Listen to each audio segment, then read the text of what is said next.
Hello, Eagles. My name is Abdulaziz Dapilin, graduate of Bachelor of Elementary Education, major in Special Education, cum laude, legally blind. Today, we will touch a bit of curriculum development, assessment of student learning, and teaching profession because we are going to talk about the K-12 curriculum. We felt the need to create this learning module because first, the Board for Professional Teachers is starting to update their exams. So, nung nagdaang board exams, padami ng padami yung content nila sa K-12 curriculum. So, this is a way to update the materials of the Balita Review Center and to go with the modernization. Second is, this is a way to equip teachers, the new generation of teachers, with regards to the curriculum that is being practiced nowadays. So, let's begin. K-12 curriculum. K-12 curriculum is also called the Enhanced Basic Education Curriculum of 2013.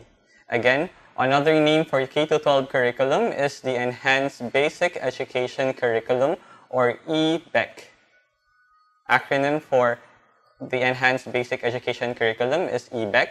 This is an educational system of the Department of Education. Who implements this curriculum? The Department of Education. Who formulated the designs and the details of this curriculum? It's the Department of Education. K-12 stands for 1 year of kindergarten. So K stands for kindergarten and 12 stands for the 12 succeeding years of basic education. This curriculum is in virtue of RA 10533. RA 10533, isang batas na naipasa noong year 2013. Year 2013, RA 10533. This is an act enhancing the Philippine basic education curriculum by strengthening its curriculum and increasing the number of years for basic education. This reform in educational system took place during the time of President Benigno Aquino III. Ibig sabihin, nangyari siya nung Pinoy administration and said to be the legacy of Pinoy administration to Filipinos. K-12, legacy of Pinoy administration to Filipinos. K-12 curriculum has different phases. Nag-undergo siya ng different phases before siya in-implement. So, it started year 2013 when RA 10533 was placed into law. Nung naisabatas yung RA 10533 or yung legal basis ng K-12 curriculum, nag-start tong educational reform. Dapilin started to implement it to public and private schools starting school year 2012-2013. It started school year 2012-2013. Paano siya nagsimula? Sinimulang buksan ang universal kindergarten sa public and private private learning institutions. So, universal in kindergarten meaning kindergarten is now part of the basic education curriculum and is a prerequisite for entering grade 1. So, school year 2012-2013, DepEd implemented K-12 curriculum in public and private schools in the Philippines by opening universal kindergarten. Followed by school year 2016-2017, dahil nga nagkaroon ng increase sa years ng basic education, school year 2016-2017, binuksan ang grades 11. Grade 11, school year 2016-2017. The following school year, 2017-2018, binuksan naman yung grade 12. Binuksan ang grade 12, school year 2017-2018. And may different phases ang curriculum ng K-12. Nag-undergo siya ng several stages or phases, and it started year 2013. It started year 2013 nung naisabatas ang RA 10533, RA 10533 or ang legal basis ng K-12 curriculum sa Pilipinas. Sinundan yon ng implementation ng K-12 curriculum in all public and private learning institutions in the Philippines, school year 2012-2013. Anong ginawa nung school year 2012-2013? Pinuksan ang Universal Kindergarten. Universal Kindergarten, school year 2012-2013. Universal Kindergarten, meaning kindergarten is now part of the basic education curriculum and it is now a prerequisite for entering grades 1. It's now a prerequisite for entering grade 1. Sinundan yon ng school year 2016-2017 dahil nga nagkaroon ng increase sa number ng years sa basic education, pinuksan ng school year 2016-2017 ang grades 11 sa lahat ng public schools and private school sa Pilipinas. After that, the following school year 2017-2018, nagkaroon na ng grade 12, and by year 2018, nagkaroon na tayo ng first graduate ng K-12 curriculum. Ang K-12 curriculum ay may tatlong aims. Acronym for the aims of K-12 curriculum is EPP. Again, acronym for the aims of K-12 curriculum is EPP. E, enhance learners' basic skills. P, produce more competent citizen. Next P is prepare graduates for lifelong learning and employment. These are the structure of the K-12 curriculum. So, K stands for kindergarten and 12 stands for the succeeding 12 years of basic education. So, it started with kindergarten. So, kindergarten is now compulsory or mandatory. Ibig sabihin, all parents having custody of a child are now required to send their children to school. Entry age for kindergarten is 5 years old. First stage is kindergarten, compulsory. Entry age is 5 years, at least 1 year. So, next is elementary education. Elementary education is composed of 6 years from grade 1 to grade 6. Also a compulsory stage. And entry age for grade 1 is 6 years old. So, followed by secondary education. Yung secondary education, nagkaroon na ng 2 factions. Junior high school and senior high school. This is also a compulsory stage. Sa bagong new enhanced basic education curriculum, ang secondary ginawa na rin siyang compulsory or mandatory for all school-age children.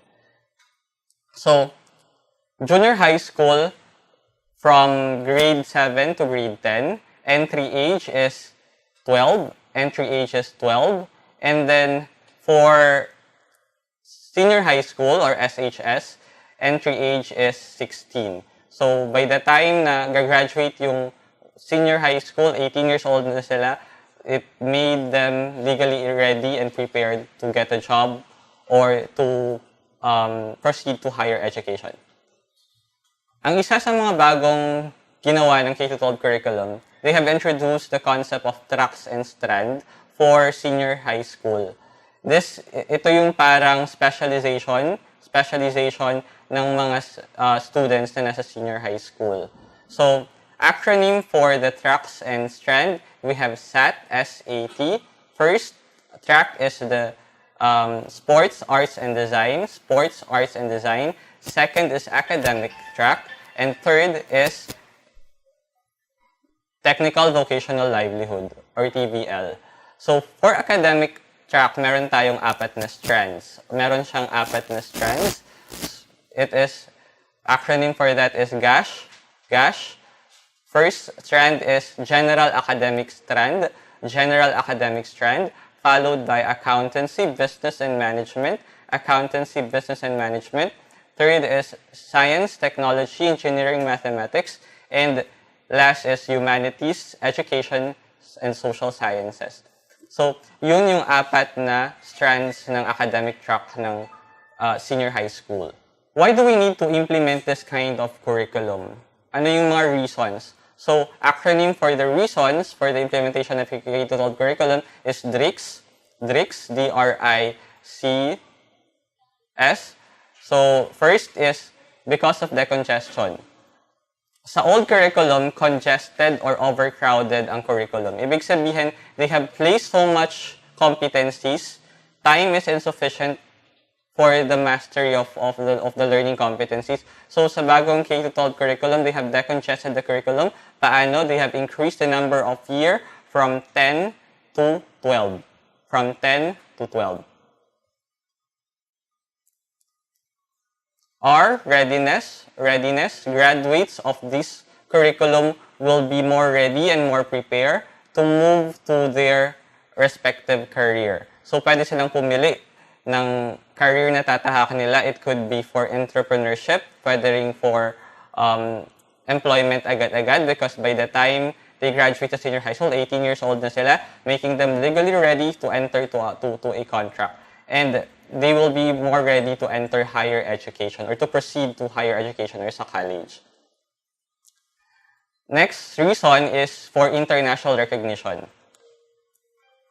The Philippines is the only country in Asia na may 10-year pre-university curriculum.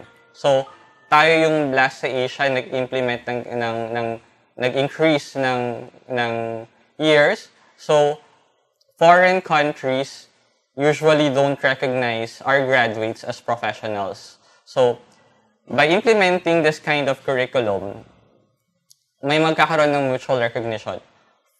Employers abroad will recognize OFWs as professionals because they completed the basic education, the 12 years basic education. Next is compulsory kindergarten. In the old system or the old educational system, kindergarten is just an optional stage. Ibig sabihin, pwedeng i-enroll agad-agad ng isang parent yung anak niya sa grade 1. But for the K-12 curriculum, hindi na nila inaalaw yung ganun. They started implementing kindergarten as a compulsory stage. Ibig sabihin, all children at least 5 years old are now required to enter kindergarten and it is now a prerequisite for entering grade 1. Last reason is for specific tracks and now the concepts being learned are now being practiced. Nai-immerse na yung students ng K-12 curriculum, hindi na lang puro concept but meron ng practical application. As evidence nun is magkakaroon na silang specialization and mag-move na sila sa kanilang napiling tracks. Because during the old curriculum, old system, masyadong broad yung curriculum to the extent na wala ng practical application. And yung mastery of the learning competencies hindi na nami-meet ng learner. So, these are the reasons. Again, we have decongestion, readiness, international recognition, compulsory kindergarten, and specific tracks or practical application. These are the characteristic or salient points na dapat nating tandaan sa K-12 curriculum. First, stronger early childhood education. They have strengthened the foundations of early child education by making it compulsory or mandatory. Second, they have used MTBMLE or the Mother Tongue-based multilingual education kung saan nagsa-start yung learning ng bata sa known to unknown. So, the foundation of learning will be mother tongue and then gradually Filipino and English as a medium of instruction will be introduced. Second is relevant curriculum. So this curriculum is using examples, poems, and stories that are related to learners' experience, and these examples and concepts will be culture sensitive. It will be contextualized, it will be distinct to the place, and it will be sensitive to the culture of the group of learner. This curriculum will also build skills through the use of MTBMLE, Mother Tongue-Based Multilingual Education. Yun nga, the skills that they will learn through this curriculum will be taught through first by mother tongue, and then gradually they will introduce and start teaching using English and Filipino sa medium of instruction. But for the first 3 years, from kindergarten to grade 3, they will use mother tongue to build the skills and competencies of the learners. Next is learning is in spiral progression. Learning is in spiral progression. Kapag sinabi natin spiral progression, concepts are, the discussion of the concepts are deepening, and the scope is widening. Lumalalim ng lumalalim at lumalawak ng lumalawak. Subject matter, concepts and skills are taught in repetition. In repetition siya, but may vertical and horizontal movement. So, palalim ng palalim at lumalawak ng lumalawak yung scope as they move from one year level to the other. Next, it will guarantee college preparedness because by this time, they are now 18 years old after they graduate sa K-12 curriculum. 18 years old na sila. They are now more mature to choose the career that they want to take. So others would choose entrepreneurship or employment. Others will choose higher education. So they will be more ready to choose the course that they want. Next is full development of the learners. So this curriculum will not just teach the concept, but it will also allow learners to explore and to practice the skills that they have learned. This curriculum will immerse or put the learner into the situation, making them practice the skills. And yung retention ng skills and concept that they have learned will be more effective because it will be used in a practical manner. Let's move now to the K-12 classroom assessment. K-12 classroom assessment is enclosed in a document, the Department Order Number 8, Series of 2015. So, dito nakaspecify yung classroom assessment for K-12 curriculum. It started school year 2015-2016. The classroom assessment for K-12 curriculum started 2015-2016. So, ang classroom assessment, sabi ng Department Order Number 8, Series 2015, ay isang integral part of this curriculum implementation. It is an integral part. Why? Because it will track and measure learners' progress. Aside from that, it will also inform the parents and the teachers the progress of the child in relation to the different learning competencies that they have set forth. So this classroom assessment is being practiced sa public and private school. Pwedeng mag-modify yung private school as long as they meet the minimum standards. They meet the minimum standard na sinet ng Department Order Number 8, Series of 2015. Sa classroom assessment ng K-12 curriculum, may dalawang manner. It could either be individual assessment or collaborative assessment. Individual assessment, it will measure or test the learners individually. It will also test the ability of the child to perform the concept, understanding, and skills independently. While sa collaborative assessment, teachers will assess the learners by group or in a theme. Tapos, it will measure or look at the ability of the child to support each other's learning. So, yun yung goals ng individual and collaborative assessment. Merong dalawang types ng classroom assessment sa K-12 curriculum. Formative and summative. Formative assessment is assessment for and as learning, because it will not just measure the ability of the learners, but it will also determine the efficiency or the effectiveness of the teacher in employing different strategies. So, hindi lang ang formative assessment ng K-12 curriculum, hindi lang magbibigay ng feedback sa learners, but it will also give feedback to the teachers. Formative assessment, typical example niya is check-up quizzes. So, this formative assessment will prepare students for summative assessment, for taking summative assessment. Formative assessment or check-up quizzes, usually ginagawa siya after a lesson. But pwede rin siyang gawin in all parts of the lesson, during, before, and after instruction. Formative assessment, yung formative assessment or check-up quizzes ng isang learner ay ina-record ng teacher. Why do they need to record it? Because it will show the pattern of learning demonstrated by learners. They will record the formative assessment, but it will not be a basis for grading. Again, formative assessment or check-up quizzes will not be the basis for grading.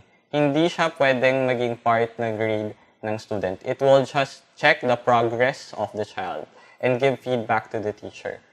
Summative assessment, on the other hand, ito yung assessment of learning.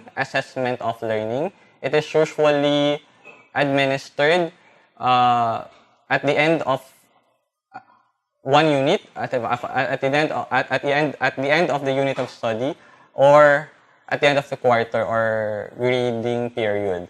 Summative assessment will look at the competencies of the child, kung na-meet niya ba yung competencies na sinet ng teacher for that grading period. Summative assessment has three components: the written work, performance task, and quarterly assessment. And these three will be the basis for grading. Again, summative assessment, the three components, the written work, performance task, and quarterly assessment will be the basis for grading. Sinabi natin kanina, ang formative assessment, pwede siyang i-integrate in all part of the lessons. So, pwede siyang mangyari during or before, pwede rin siyang after. So, yung formative assessment before instruction, it will inform the teacher of the learner's understanding of the lesson before going to the pushing through the direct instruction. So, before they proceed to the next lesson, formative tests administered before the lesson will inform the teacher of students' understanding. So, pwedeng example is pre-test. Formative assessment before, example is pre-test. It will inform the teacher of the learner's understanding, and it will also be a basis for instructional decisions such as whether to move to the new lesson or to clarify prerequisite skills. So, kapag ang result ng formative assessment done before instruction is mababa, or nakita ng teacher na meron pang skills or understanding na hindi fully grasp ng learner, kailangan niya munang i-clarify. So, yun yung magiging feedback ng formative assessment before instruction. Next, formative assessment during instruction.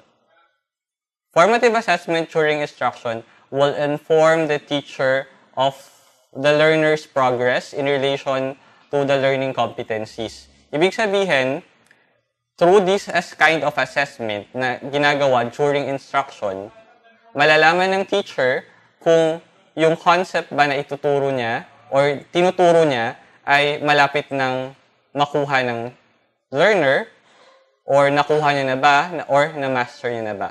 So, it will be also a basis for review, remediation, enrichment, and reteaching. Again, formative assessment during instruction will be the basis for review, remediation, enrichment, and reteaching. Review para i-clarify or i-verify yung mga skills na kailangan ng student. Remediation naman kapag may na-miss yung student, may na-miss na concept ang student. Enrichment, kapag na-master na ng child yung concept and the child needs supplementary materials. And reteaching, kapag yung buong lesson ay na-miss or the student failed to grasp the total or the entire lesson. So, gagawa ng reteaching. One example of formative assessment during instruction is a simple questioning. Simple questioning. So, habang nagtatanong yung teacher during instruction, it will inform the teacher kung nasaan na ba, kung ano ng progress ng learner. As well, it magagamit din yung assessment, formative assessment during instruction para malaman yung effectiveness ng teaching strategy na ine-employ or ginagamit ng teacher for the time being. Formative assessment naman after instruction, ito na yung mag-a-assess ng instructional objective. It will assess and measure whether instructional objectives are achieved. Also, it will evaluate the effectiveness of instruction. So, yun yung tatlong formative assessment na ginagawa before, during, and after instruction. For summative assessment, ito na yung magiging basis for grading. Meron siyang tatlong component, kagaya nga ng sinabi ko kanina. Written works, performance tasks, and quarterly assessment. These three will be spaced properly. Hindi siya sabay-sabay i-administer sa group of learners. Written work, it will look at the ability of the child to demonstrate the skills or the concepts in written form. Usually, ginagawa siya at the end of a unit of study. Ginagawa siya at the end of one unit. And these are the objective type of tests or long quizzes na ginagawa after one chapter or after one unit. Pwedeng magkaroon ng several written works in one quarter. And sa performance task naman or PT, performance task, it will determine the ability of the child to demonstrate the skills and concepts that they have learned in practical way. So, pwede dito yung performance-based assessment, and pwede rin yung product of learning or portfolio, pwede rin yung projects. This will fall under performance task. Tapos, etong performance task, pwede rin siyang gawin several times sa isang quarter. Pwede siyang gawin several times. Next is quarterly assessment. Quarterly assessment, ito na yung katumbas ng periodic exam. Periodic exam, ginagawa lang siya once sa isang quarter and at the end of grading period. So again, these three will be the basis of grading, and yung nature ng learning area will determine the weight of each component. Let's proceed to the K-12 grading system. K-12 grading system. The K-12 grading system is standards and competency-based. Standards and competency-based. Nakabase siya sa standards and competencies na nakalagay or nakaspecify sa curriculum guide for each learning area. So, yung lowest grade na pwedeng mag-appear sa isang report card is 60 and the passing grade is 75. Passing grade is 75. Now, for kindergarten, there are no numerical grade. Hindi rin never represent ng numerical grade ang performance ng isang kindergarten, ng learners sa kindergarten. So, ang mangyayari dito, dahil nga walang numerical grade, ang magiging replacement dito is checklist and anecdotal records. Checklist and anecdotal records. Checklist, it will determine kung present ba or absent yung specified na learning competencies na expected sa isang batang nasa kindergarten. Anecdotal record naman, it will describe this is a short narrative that will describe the behavior, attitude, and the effort of the learner. So, ito lang yung magiging representation ng grade ng kindergarten, checklist, and anecdotal records. For grades 1 and grade 2, grade 10, rather grades 1 to grade 12, ang mangyayari nito, yung tatlong components na sinabi ko kanina, this will be the basis for grading. The written work, the performance test, and quarterly assessment. These are the steps for computing the grade for each learning area. So first, kailangan muna natin kunin yung total raw score for each component. So we have 3 components: written work, performance test, and quarterly assessment. So kailangan munang kunin yung total raw score. Paano mo gagawin yun? You simply add the raw scores of the student's work. Isasum mo lang yung student's work para makuha yung total raw score for each component. Kapag nakuha mo na yung total raw score, ang gagawin mo is i-convert mo siya into percentage para maging parallel. So, from total raw score to percentage score. Paano mo i-convert sa percentage score is gagawin mo lang, you will divide the total raw score for that component divided by the highest possible score. Kapag nakuha mo na, i-multiply mo siya sa 100%. And then, maging percentage score na siya. Kapag nakuha na yung percentage score, ang gagawin naman, kukunin natin yung weight niya. Kukunin natin yung weighted score. Paano mo gagawin yon?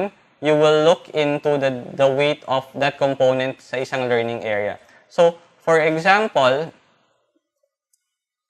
sa learning area ng language, ESP, or edukasyon sa pagpapakatao at araling panglipunan, ang magiging weight ng bawat component, ng written work, performance test and quarterly assessment ay 30, 50, 20, 30, 50, 20, respectively. So, para naman sa science and mathematics, SM, ang magiging weight ng bawat component ay 40, 40, 20, 40, 40, 20. At sa performance-based or performance-based na subjects like TLE and MAPE, ang magiging weight ng each component, written work, performance test, and quarterly assessment ay 20, 60, 20 respectively. Pinakamalaki sa TLE and MAPE, yung performance task, 60, dahil performance-based nga siya. So, kung mapapansin nyo, yung quarterly assessment ng lahat ng learning areas sa grade 1 to grade 10 ay pare-parehong 20. Okay. Kapag nakuha na yung weighted score is, ang gagawin na lang is i-add yung tatlong weighted score for written works, performance test, and quarterly assessment para magkaroon ng initial grade. This initial grade, hindi siya ilalagay sa report card, but after makuha ng initial grade for that learning area, ang gagawin is titingnan yung katumbas nun sa transmutation table. So, for example, nakakuha ng total ng initial grade na 60 yung isang learner sa isang learning area, kapag ita-transmute mo siya, ang transmutation ng initial grade na 60 sa K-12 grading system is 75. So, kapag naka-60 siya sa initial grade, 75, pasado na siya after transmutation.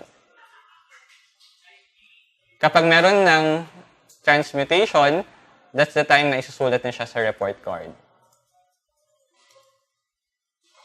Okay, paano naman kinocompute yung final grade and general average?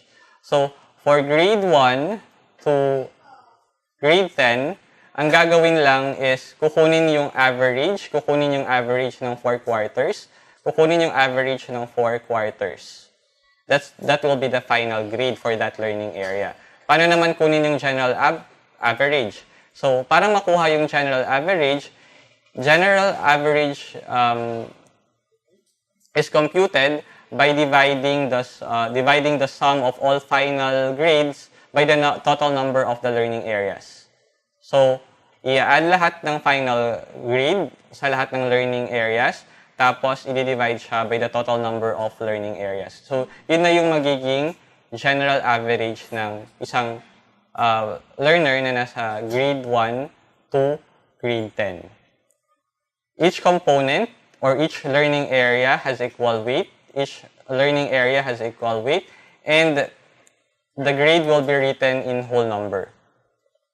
Para naman sa kindergarten, dahil nga walang numerical grade, ang magiging grade lang nila is checklist, represented by checklist, and portfolio. This portfolio will be the collection of student work. Ito na yung mga work samples ng learner. It will be presented and i-report siya sa parents ng bata na nasa kindergarten. So, for grade 11 to grade 12 naman, ang gagawin is nakabase ang final grade ng isang grade 11 or grade 12 student sa grade niya sa dalawang quarter. Because sa grade 11 and 12, naka-semester sila. They have 2 semesters. And each semester, magkakaroon sila ng dalawang quarters. So, ang grado ng isang grade 11 and grade 12, nakabase siya sa grado niya for the first 2 quarters for that semester. This is how reporting of grades is being conducted. So, ang mangyayari, magkakall ng parent-teacher conference, magkakaroon ng PTA, and then dito i-report ng teacher yung stand or yung grade ng learner. So, may mga descriptors na naka-attach sa grade ng isang bata from grades 1 to grade 10. So, these are the descriptors. If the child or the learner got a grade below 75, that's a failing mark. So, ang maging descriptor is did not meet expectation. Did not meet expectation below 75. 75 to 74 is 75 rather to 79 is fairly satisfactory. 80 to 84 is satisfactory. And then 85 to 89 is very satisfactory. And 90 to 100 is outstanding. So, yun magiging descriptor ng bawat grade na makukuha ng learner. So, that's it. Let's proceed sa legal basis ng legal basis ng K-12 curriculum. It's RA 10533, or the Enhanced Basic Education Act of 2013. So, this law was passed noong May 2013 during the time of President Benigno Aquino III. So, tingnan lang natin yung mga major and important part nitong act. This is an act that will enhance the Philippine basic education by strengthening its curriculum and extending or increasing the years for basic education. So, sa basic education, ginawa na siyang compulsory, all levels, kindergarten, elementary, secondary. So, for acronym ng basic education under K-12 curriculum is ASEES, ASEES. So, first is Alternative Learning System. This is an non-formal education for out-of-school youth, for dropouts, and for adult learners. Second is special education. Special education, this is a specialized type of education for students with exceptionalities and students with disabilities. Special education is a part of basic education. Next is early childhood education. Early childhood education, ito yung kindergarten. Next is elementary education, followed by secondary education. Tertiary education is not part of basic education. K-12 curriculum also support inclusive education. Ibig sabihin, it will not discriminate learners. It will not discriminate learners.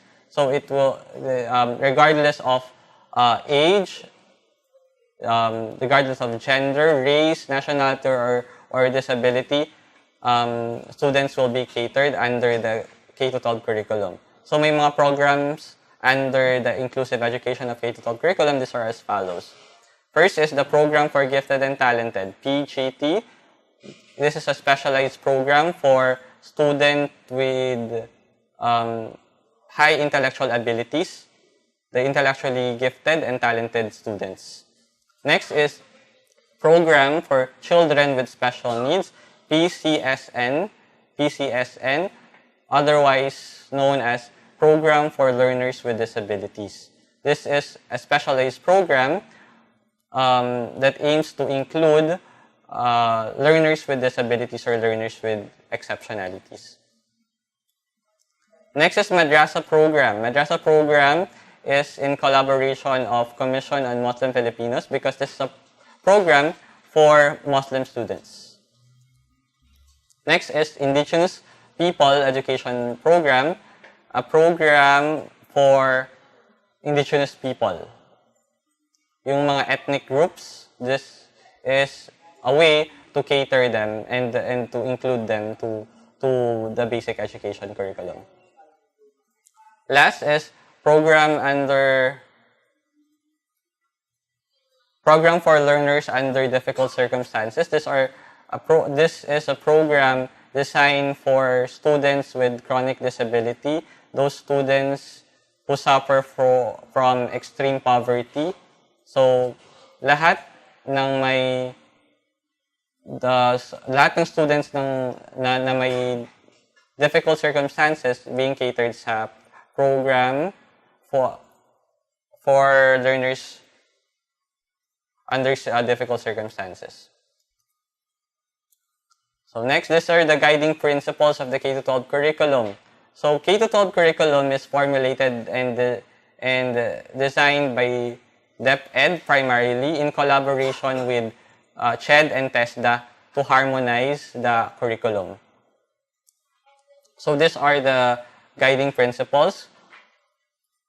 Curriculum or K-12 curriculum should be first, LID, learner-centered, inclusive, and developmentally appropriate.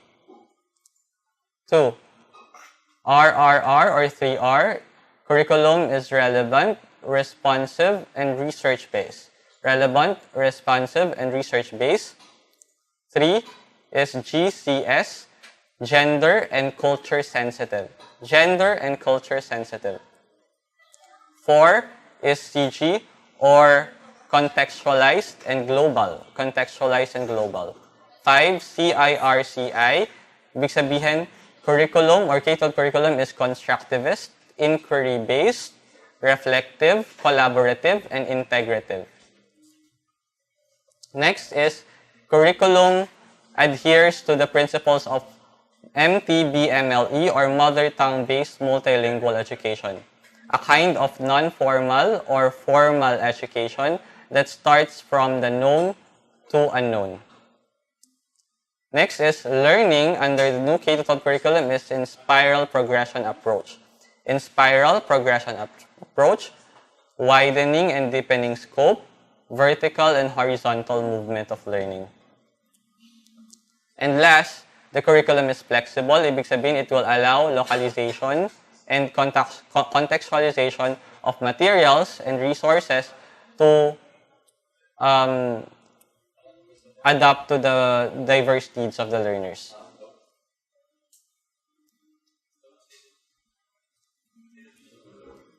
So that's the end of the presentation and lecture for the K-12 curriculum. Now let us answer the practice question for this learning module. Let's begin with number 1. Number 1. The K-12 curriculum is also called blank. A. 2002 Basic Education Curriculum. B. Revitalized Basic Education Curriculum. C. Enhanced Basic Education Curriculum.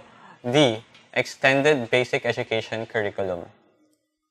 So, sa apat na options, dalawa lang yung existing. Ibig sabihin, dalawa lang yung through na option. Ito yung 2002 Basic Education Curriculum and the Enhanced Basic Education Curriculum. So, let's eliminate the two. Yung dalawang hindi totoo. The Extended Basic Education Curriculum and the Revitalized Basic Education Curriculum. So, let's choose between the two. So, ang tinatanong dito, ano daw yung ibang tawag sa K-12 curriculum? So, K-12 curriculum is otherwise known as the Enhanced Basic Education Curriculum or EBEC. So, answer, letter C, Charlie. To give you additional information, yung naging transition from one curriculum to the other ng Philippine Basic Education ay ganito. It started using the National Elementary Schools Curriculum or NESC. Kapag nakita niyo yung NESC, ang dapat niyo lang tandaan is return to the basic. Return to the basic. Next is the New Secondary Education Curriculum. New Secondary Education Curriculum. Ang dapat tandaan dito is integration of values education in all subjects, and values education is now offered as a separate subject. New Secondary Education Curriculum, followed by the 2002 Basic Education Curriculum or the Revised Basic Education Curriculum, and yung pinakahuli and current curriculum na ini-implement ngayon is the Enhanced Basic Education Curriculum. Number 2. Which is the language medium of instruction from kindergarten to grade 3 in accordance to the K-12 law? A. Language chosen by parents. B. Mother tongue of the learners. C. English as the official language. D. Language chosen by the school. Let's eliminate letter A and letter D. Dahil walang authority yung parents as well as the school to choose the language medium of instruction. The language medium of instruction is specified by the Department of Education and pinapadaan siya through legislation. So, let's choose between the two, mother tongue of the learners and English as the official language. Hindi pwede yung letter C, English as the official language, because remember this is lower grade, lower year level from kindergarten, grade 1, grade 2, and grade 3. So, hindi pwede yung English as the official medium of instruction dahil ang Philippines ay isang ESL country. English as a second language country. Ibig sabihin, ginagamit lang natin ng English sa law and different fields. And hindi yun yung primary medium of instruction sa kinder to grade 3. So, the correct answer is mother tongue of the learners. Number 3. The Filipino learners envisioned by the Department of Education in the light of the K-12 curriculum is blank. A. Technologically literate or logistically developed Filipinos. B. Functionally literate or logistically developed Filipinos. C. Scientifically advanced and values-oriented Filipinos. Or D. National-oriented and international competitive Filipinos. Let's eliminate letter C and letter D. Though this curriculum also focuses on science and the theme of nationalism, hindi yun yung primary concern. So let's choose between A and B. Ang tamang sagot is letter B, functionally literate and logistically developed Filipinos. Ang pinaka-aim ng K-12 curriculum is to make the learners holistically developed and functionally literate. Literacy means that the learner is able to read, write, and compute and use these skills in their daily life. Number 4, does quarterly assessment have the same weight for all the subject areas in the grades 1 to 10? A, yes. B, no. C, for the academic subjects. Or D, it depends on schools. Ang tinatanong dito is subject areas for grade 1 to grade 10. So, ang quarterly assessment, kung mapapansin nyo kanina, pareho silang 20%. Quarterly assessment for grade 1 to grade 10 is parehong 20%. So, ang answer natin, yes. Number 5. A student got a numerical grade of 80. What is his descriptor for his level of proficiency? A, did not meet expectation. B, fairly satisfactory. C, satisfactory. D, very satisfactory. Yung grading scale sa K-12 curriculum are as follows. Balikan natin. Below 75 is did not meet expectation. 75 to 79 is fairly satisfactory. 80 to 84 is satisfactory. 85 to 89 is very satisfactory. And 90 to 100 is outstanding. So, ang sagot, satisfactory. Number 6. The K-12 basic education curriculum is in virtue of A, RA 10157, B, RA 10533, C, RA 10931, or D, RA 1092. Ang tinatanong legal basis ng K-12 curriculum. Yung letter A is kindergarten law. B is the correct answer. RA 10533 is the legal basis of K-12 curriculum. C, RA 10931 is the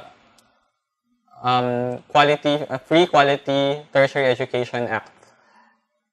D, RA 10912 is the Continuing Professional Development Act.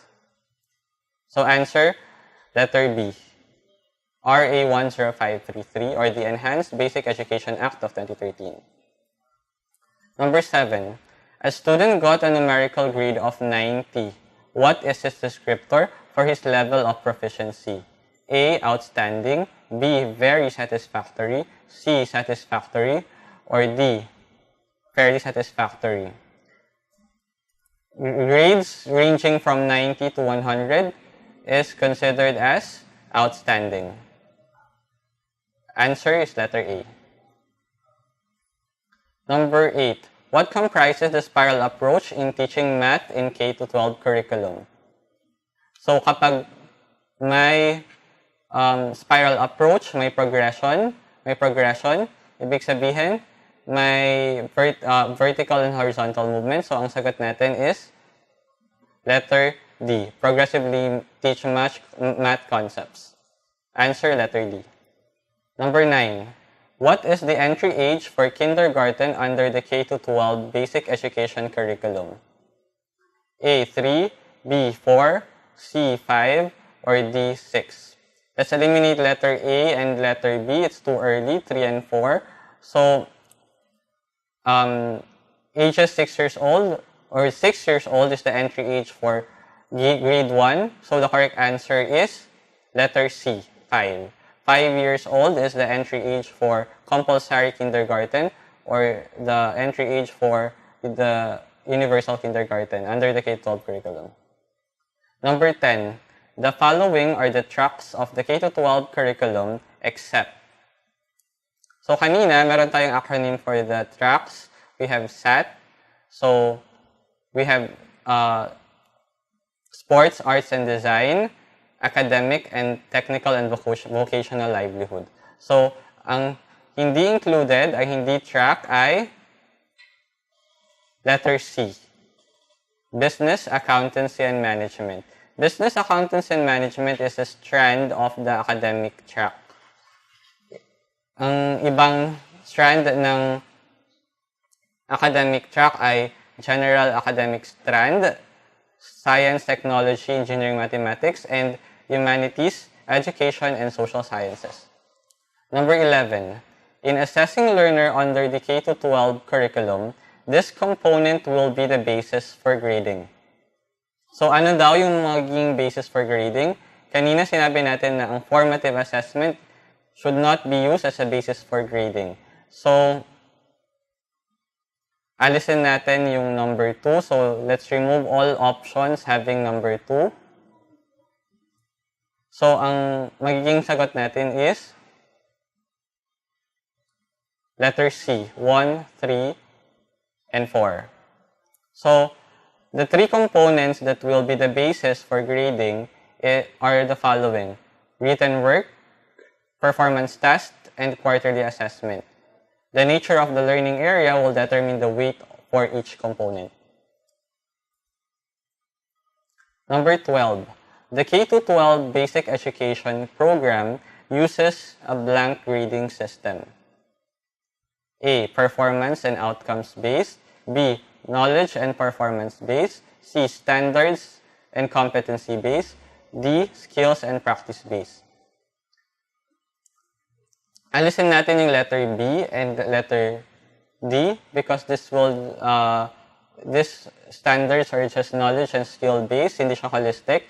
We all know that K-12 curriculum is a holistic kind of curriculum. So, let's choose between letter A and letter C. Yung nakaspecify sa Department Order 8, Series of 2015, the K-12 grading system is standards and competency based. So that letter answer is letter C. The standards and competencies are stipulated on the curriculum guide for each learning areas. Number 13. The basic education curriculum is grounded on the constructivist philosophy of education. Who then is the ideal teacher? A. One who considers learner as passive recipients. B. One who enables learner to become discoverers of knowledge. C. One who makes learners depend totally on her. Or D. One who is a know-all and instill knowledge into the mind of learners. So, ang tinatanong, constructivist teacher. Kapag constructivist, if you are a constructivist teacher, you will allow your learners to create meaning or construct meaning through prior knowledge or experience. So, learning is active. So, let's eliminate all passive learning. And ang matitira is letter B. Answer, letter B. Number 14. The K-12 curriculum adheres to the principle and framework of MTBMLE. MTBMLE stands for Mother Tongue-Based Multilingual Education. Answer, letter D. Mother Tongue-Based Multilingual Education is a kind of education na ini-implement from kinder to grade 3, where students starts from known to unknown. They will use mother tongue as foundation of basic skills and competencies, and gradually, Filipino and English will be taught in preparation for bilingual education for grades 4 and up. Number 15. Basic education is intended to lay the foundation of which subsequent learning can be based, which is not part of basic education. A. Special education. B. Elementary education. C. Secondary education. D. Tertiary education. Kanina may acronym tayo for the basic education na included sa K-12 curriculum. We have ASES, ASEES, Alternative Learning System, Special Education, Early Child Education, Elementary Education, and Secondary Education. What is not included? Tertiary education. It will not fall under basic education because tertiary education is higher education. Number 16. Is kindergarten education compulsory and mandatory for the school-age children under the new K-12 basic education curriculum? A. Yes. B, no. C, no, provided the child is able to read and write. Or D, it is up for the parents to decide.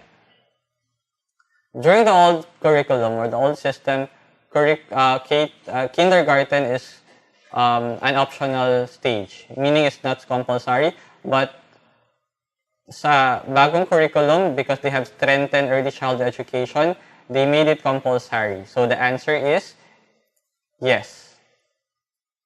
Number 17. Inclusiveness of enhanced basic education shall mean the implementation of programs designed to address the physical, intellectual, psychosexual, and cultural needs of learners, which shall include.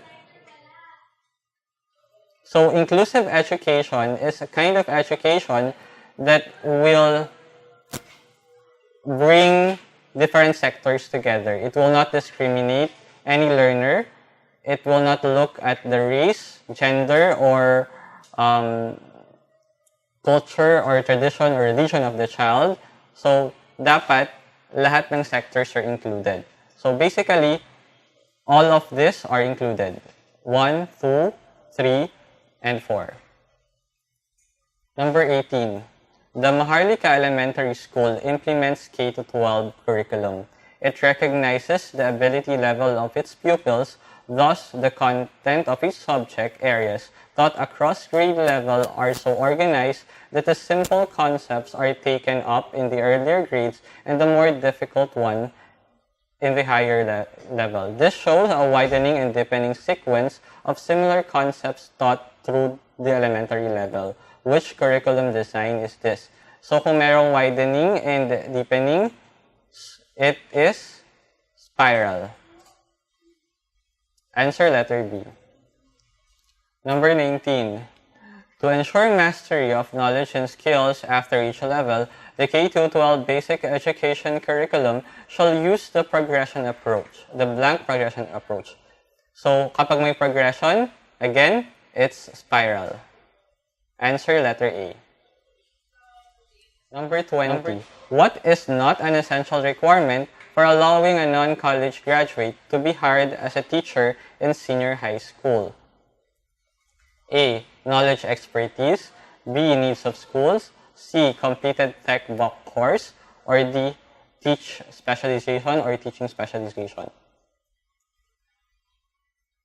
A is a requirement. C is a requirement. Completed tech box course. And teaching specialization is also a requirement. So what is not a requirement? Needs of school. Answer letter B. 21. Does quarterly assessment have the same percentage weight for all the subject areas for the tracks of grade 11 and 12? Kanina ang tinatanong subject areas for grade 1 to 10. Our answer kanina is yes. But for now, quarterly assessment for the subject areas in grades 11 and 12, hindi the same yung weight. So, the answer is no. Letter B.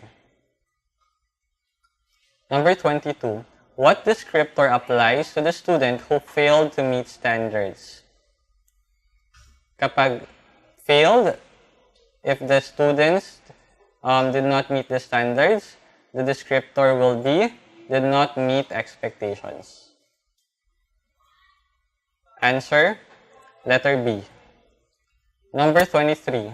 How is the final grade for subject in grades 11 and 12 obtained? So, for grades 11 and 12, nakadepende siya sa 2 quarters, sa 2 quarter per semester. So, the answer is letter D. Delta. Number 24. What happens to a student from grade 1 to 10 who did not meet expectation in 2 learning areas? So, ganito yan. If the student in grade 1 to grade 10 did not meet expectation for 2 learning areas at most, that student needs to take remedial classes, and after passing, he will be promoted. So, the answer is letter A. Alpha. Number 25. At the end of school year, which is or are true of grades? 1. General average is computed by dividing the sum of all final grades by the total number of the learning areas. 2. Each learning area has its simple weight for computing the general average. 3. The final grade for learning area and the general average are reported as a whole number. Hindi natin pwedeng include yung number 2, so the answer is number 1 and number 3. This is the end of our learning module for the K-12 curriculum. You are blessed with the faculty of sight, hearing, and other senses, so make use of it. Do not take it for granted and use it to top the board. Once again, this is Abdulaziz Dapilin saying, keep soaring high, Eagles.